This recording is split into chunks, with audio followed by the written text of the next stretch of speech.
Gentlemen, it is my proud privilege to welcome you to this annual meeting of the Central Warehousing Corporation. The past year was one of the most eventful years in the country, in which a great human crisis was successfully overcome thanks to the brilliant leadership of our Prime Minister and the magnificent performance of our armed forces. I would also like to acknowledge our employees' contribution to the defense effort. The employees of the corporation posted at the warehouses in the bordering states continued to work normally and assisted the administration in maintaining the supply line by timely issue of stocks in the emergency period. They have also responded readily to the Prime Minister's appeal for contribution to the National Defence Fund and donated a day's salary each, besides a contribution of rupees 1 lakh by the corporation. Currently, there is an aggravation of the inflationary forces and prices of essential consumer goods. Our government is committed to hold the price line. No doubt government means well, and the recent measures taken by it are aimed at preventing economic abuse.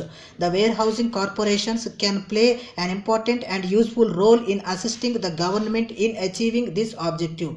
One of the objectives assigned to the corporation is to assist the government and government-sponsored organizations in their schemes of price support and price control. We have performed this function whenever called upon to do so in the past. We have been handling the storage of food grains for the public distribution schemes successfully for the past several years.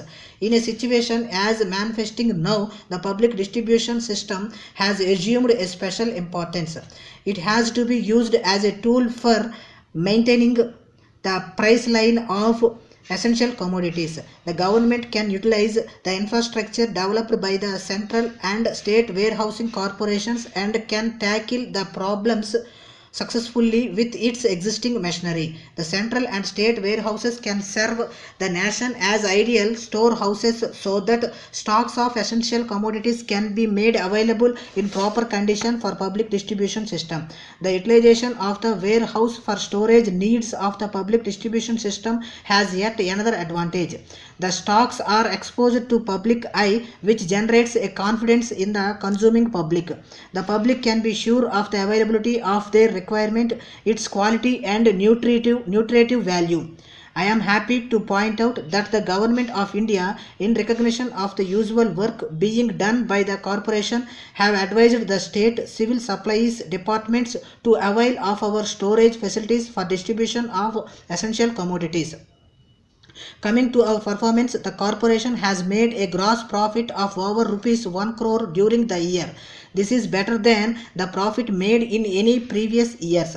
Apart from improvement in the profitability, we have also made a significant achievement in the fields of scientific preservation of the stocks and reduction in the storage losses.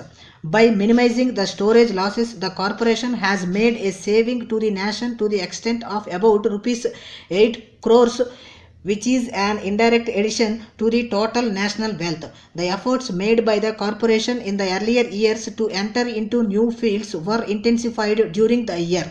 We made significant achievement towards securing business from other public sector undertakings also. The possibility of taking up the distribution of agricultural inputs and other products on behalf of manufacturers in being explored to diversify the activities of the corporation further. The progress towards achieving the planned targets in the first 2 years of the current plan was not very satisfactory. However, I am happy to report that we have since overcome the impediments and the corporation is now engaged in a massive construction program to complete a capacity of 3 lakh tons during the year, which is slightly more than the construction during the first 3 years of the fourth plan.